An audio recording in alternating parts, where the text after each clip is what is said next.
Hello everyone, I am Azeem. Welcome back YouTube channel Azeem unique study point में आप सभी का स्वागत है। वीडियो शुरू करने से पहले अगर आप इस चैनल पर नए हैं तो चैनल को सब्सक्राइब कर लें और बेल आइकन पर ऑल का प्रेस कर दें ताकि हमारी नई वीडियो आप सबसे पहले देख सकें। ये जो प्रश्न है ऊष्माक्षेपी और ऊष्माशोषी अभिक्रियाएं 2023 के लिए काफ़ी महत्वपूर्ण है, क्योंकि यही प्रश्न है जो बार बार एग्ज़ाम में पूछे जाते हैं। तो आइए शुरू करते हैं। ऊष्माक्षेपी और ऊष्माशोषी अभिक्रियाएं। जिस रासायनिक अभिक्रिया में प्रतिफल के साथ साथ ऊष्मा ऊर्जा भी निकलती है उसे ऊष्माक्षेपी अभिक्रिया कहते हैं। उदाहरण के लिए कार्बन और ऑक्सीजन जब आपस में मिलता है तो कार्बन डाइऑक्साइड और उसके साथ साथ ऊष्मा भी निकलती है, इसलिए ये ऊष्माक्षेपी अभिक्रिया है। ऊष्माशोषी अभिक्रिया। जिस रासायनिक अभिक्रिया में ऊष्मा ऊर्जा का अवशोषण होता है उसे ऊष्माशोषी अभिक्रिया कहते हैं। उदाहरण के लिए नाइट्रोजन और ऑक्सीजन और ऊष्मा दोनों का अभिक्रिया जब होता है तो सिर्फ नाइट्रोजन ऑक्साइड ही निकलता है, ऊष्मा का अवशोषण हो जाता है, इसलिए यह ऊष्माशोषी अभिक्रिया है। अब दूसरा क्वेश्चन यह है कि श्वसन को ऊष्माक्षेपी अभिक्रिया क्यों कहते हैं। श्वसन को ऊष्माक्षेपी अभिक्रिया कहने का दो कारण है। पहला, ग्लूकोज हमारी कोशिकाओं में उपस्थित ऑक्सीजन से संयोग कर कार्बन डाइऑक्साइड और जल बनाता है। दूसरा, इस अभिक्रिया में ऊष्मा ऊर्जा भी निकलती है। उदाहरण के लिए ग्लूकोज और ऑक्सीजन का अभिक्रिया होता है तो कार्बन डाइऑक्साइड और जल तथा उसके साथ साथ ऊष्मा ऊर्जा भी निकलती है, जिसके कारण श्वसन को ऊष्माक्षेपी अभिक्रिया कहा जाता है। इसके बाद है रासायनिक समीकरण।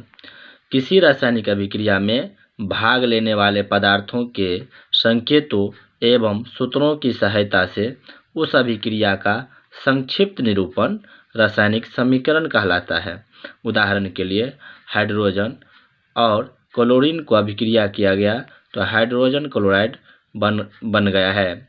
यहाँ पर अगर हम हाइड्रोजन को हिंदी में लिखते हैं और क्लोरीन को हिंदी में लिखते हैं तो उसे हमें अधिक विस्तार से लिखना होगा, इसीलिए ये संकेत मिलकर के संक्षिप्त निरूपण किया है, इसलिए इसे रासायनिक समीकरण कहा जाता है।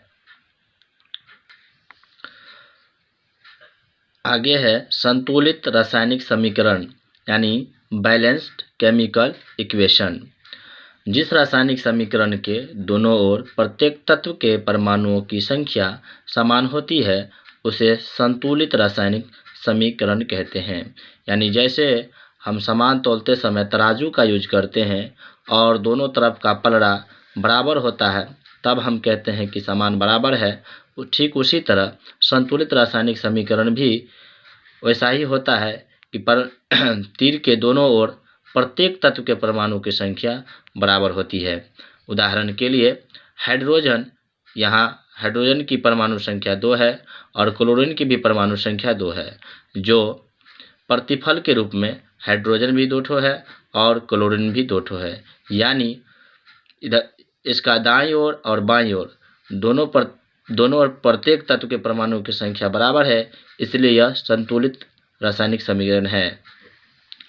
सेकेंड है 2H2O, यानी यहाँ पर हाइड्रोजन की परमाणु संख्या 4 है और ऑक्सीजन की परमाणु संख्या 2 है और इधर प्रतिफल के रूप में हाइड्रोजन पुनः 4 ठो हो चुका है और ऑक्सीजन भी 2 ठो है। इसका मतलब दोनों ओर परमाणु की संख्या बराबर है, इसलिए यह संतुलित रासायनिक समीकरण है। ठीक उसी तरह कैल्शियम कार्बोनेट में कैल्शियम 1 ठो है और कार्बोनेट में कार्बन 1 ठो है और ऑक्सीजन 3 ठो है। ठीक उसी तरह प्रतिफल के रूप में यहाँ कार्बन, कैल्शियम और ऑक्साइड है, जिसमें कैल्शियम 1 ठो है और यहाँ ऑक्सीजन एक ठो है और इधर ऑक्सीजन 2 ठो है, ये दोनों मिलाकर 3 ठो हो गया। तो 3 ठो इधर भी है और 3 ठो इधर भी है, तो दोनों तरफ मिला करके दोनों तरफ परमाणुओं की संख्या समान हो गई, इसलिए यह भी संतुलित रासायनिक समीकरण है।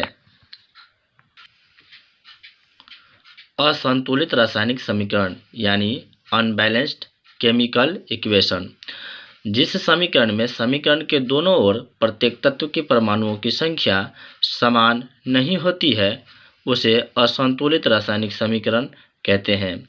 उदाहरण के लिए हाइड्रोजन और ऑक्सीजन, यहाँ हाइड्रोजन 2 ठो है और ऑक्सीजन भी 2 ठो है, लेकिन प्रतिफल के रूप में हाइड्रोजन 2 ठो है और ऑक्सीजन सिर्फ 1 ठो है, इसलिए ये दोनों तरफ बराबर नहीं हुआ, अतः यह असंतुलित रासायनिक समीकरण है। मैग्नीशियम और हाइड्रोक्लोरिक अम्ल, यहाँ मैग्नीशियम सिंगल है, 1 ठो है, हाइड्रोजन भी 1 ठो है, क्लोरीन भी 1 ठो है, लेकिन यही प्रतिफल के रूप में मैग्नीशियम 1 ठो है लेकिन क्लोरीन 2 ठो है। इस तरह से यह असंतुलित रासायनिक समीकरण है, दोनों ओर परमाणु की संख्या बराबर नहीं है, इसलिए यह असंतुलित रासायनिक समीकरण है। इसी तरह तीसरा हाइड्रोजन और क्लोराइड, यानी हाइड्रोजन 2 ठो है और क्लोरीन भी 2 ठो है, लेकिन प्रतिफल के रूप में हाइड्रोजन 1 ठो है और क्लोरीन भी 1 ठो है। यहाँ दोनों तरफ परमाणु की संख्या बराबर नहीं है, इसलिए यह असंतुलित रासायनिक समीकरण है। तो दोस्तों, अगर हमारी वीडियो अच्छी लगी तो आप लोग इसे शेयर कीजिए, कमेंट कीजिए और सब्सक्राइब करना ना भूलें, और अपने दोस्तों को भी इसे शेयर कीजिए और उन्हें भी यह सब्सक्राइब करने के लिए बोल दें, ताकि हमारे वीडियो सभी के पास समय पर पहुंच सके और सबको मदद हो सके। धन्यवाद।